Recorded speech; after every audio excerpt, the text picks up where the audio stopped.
Homeward Bound. I'd say it's one of Disney's lesser known family movies. A heartwarming story of two dogs and a cat going on an incredible journey back home to reunite with their owners.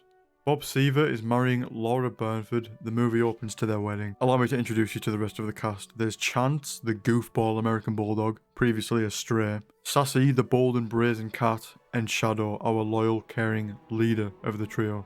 It's explained that Shadow belongs to Peter, the eldest of the three children, Sassy to Hope, Chance to Jamie. Though Chance says he doesn't need anyone else, and I don't blame you, that kid is annoying. Shut up. From Chance and Sassy's interaction, it's clear that they don't get on all too well.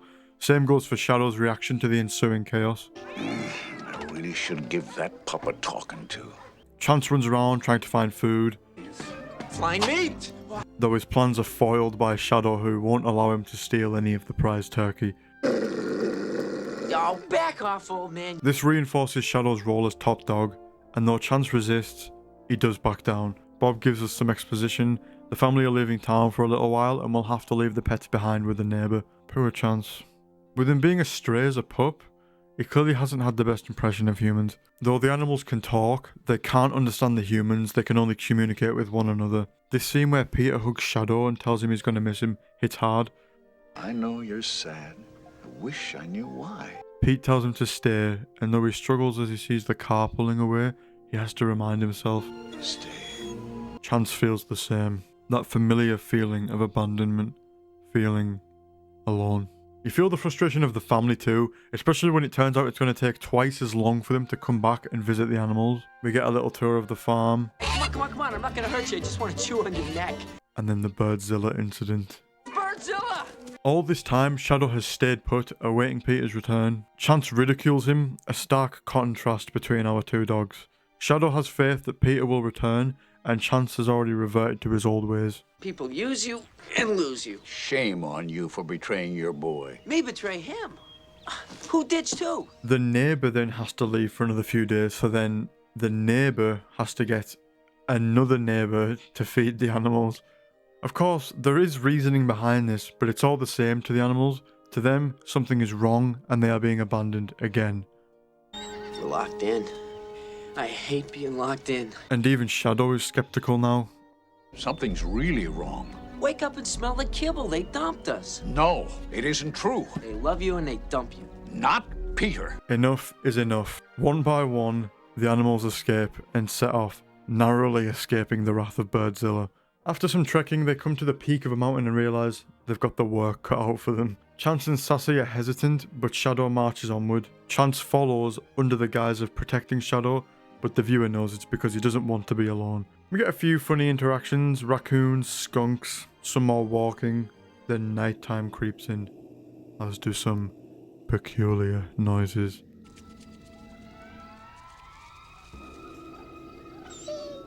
Even as a viewer, hearing these Friday the 13th-esque noises kinda gives me chills. This horrid howling overwhelms our trio. Chance concedes and sleeps with Sassy and Shadow. The following morning, they get some breakfast and bump into some baby bears. Look at him climbing up the tree. Oh, so cute.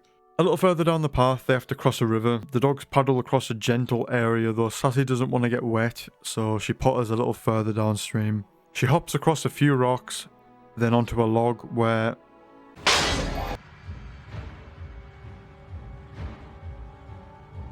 Shadow and Chance bolt downstream, trying the hardest to save her.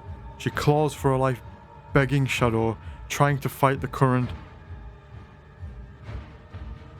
He tries his hardest, but...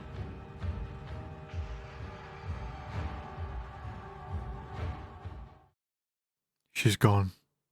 I had a responsibility to Sassy, to love her and protect her, the same as I have to you and to Peter, and the same as you have to Jamie. But we didn't ask for this job. We didn't have to. It's built in. Has been ever since the dawn of time. It's true what they say, dog is truly man's best friend. In this moment, through the pain and sorrow, Chance understands, and though he tries, he just can't seem to stop disappointing Shadow. He continues to flounder when hunting and such, and then they become the hunted. Chance and Shadow scurry away, eventually coming to a cliff edge. In their final moments, Chance utters an admission of guilt, Oh, the TV remote control is under the seesaw. giving Shadow an idea. We as the viewer know what the plan is. A repeat of an earlier incident where Chance launched Sassy off the seesaw back home. But will it work on the mountain lion? Find out on the next episode of Dragon Ball. In the meantime, fortunately, Sassy had been found by a fisherman and nursed back to health. The dog's victory barks give her a new lease on life and she darts back out into the wilderness. When the trio reunites, Sassy cries out, My boys! My boys! Sassy! even Chance admits how much he's missed her. This is genuine, earned character development on both sides, enough to bring a tear to your eye. In contrast, this next part is about to make you cry with laughter. He bit me with his butt! Jerk. On their travels, they come across a lost child. Shadow comforts her and calls out to the other two. Soon, Shadow hears a search party calling out for the little girl. Shadow hurries over to the people and directs them to this little girl. Of course, this was a mutually beneficial exchange as the people recognized Shadow, Sassy and Chance too. Earlier, the neighbor returned and reported their absence. Subsequently, people have been looking for the missing animals too. Of course, the family are ecstatic and immediately take off to reunite with the animals. But where have they been taken to? They took us to the pound! There is a struggle, but the dogs are restrained and taken inside. Sassy narrowly escapes. Of course, the viewer knows the humans don't have any ill will towards the animals, but the dogs don't know that. It's clear Chance has previously had a bad experience with these kinds of people. One Mission Impossible sequence later, Sassy has freed Shadow.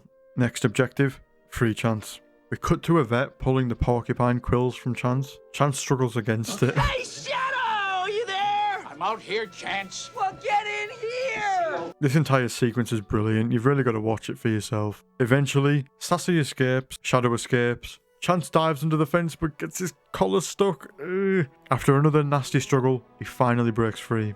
The family arrive at the pound and to their misfortune, their pets seem to have been misplaced. As the trio cover more ground, we get more of Chance's internal monologue. Shadow and Sassy had risked their lives for me. I never knew I'd have friends like that. The feeling was all very new to me. I liked it. This further illustrates Chance's character development, growing to love Shadow and Sassy. Eventually, home is in sight. Down the mountain they go, and they cut through a train station. Almost home, and then... Come on! Shadow!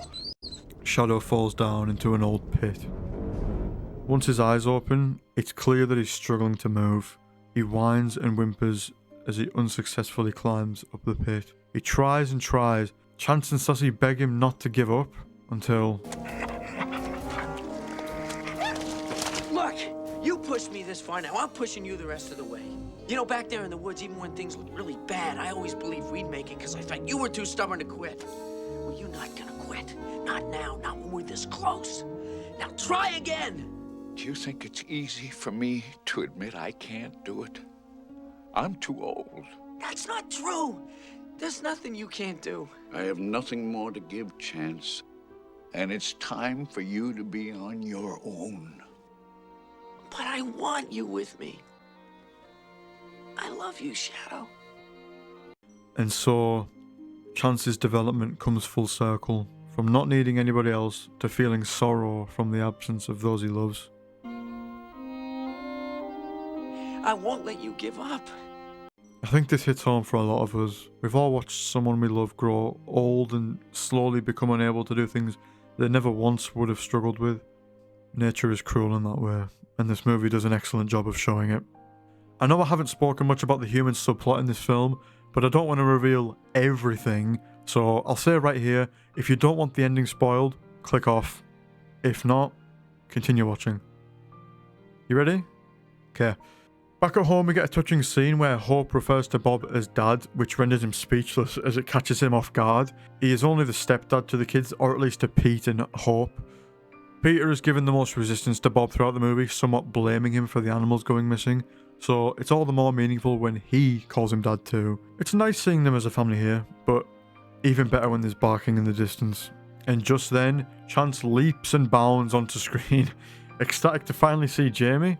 Jamie!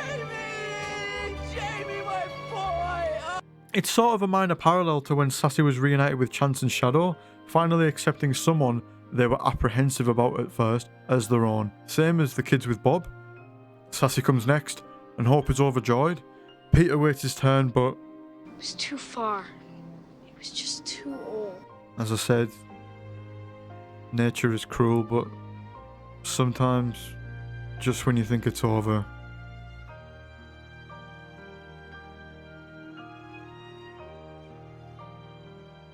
all the way, Shadow motivated Chance and Sassy, but in those final moments, Chance had the opportunity to literally pull Shadow out of the mud. The movie closes out with Chance finally accepting that he was finally home. I adored this movie when I was a kid, and I'm happy to see that it holds up, and then some. The physical acting of the animals is more than admirable, as if this movie was remade nowadays, it would surely be, at the very least, partially CGI, if not completely. Great cast too, especially Michael J. Fox as Chance. He does a fantastic job of lending a specific youth to the voice. You guys stay tuned for the sequel. In the meantime, go and give this a watch. There's plenty I purposely didn't include. Thanks for watching. See you in the next one.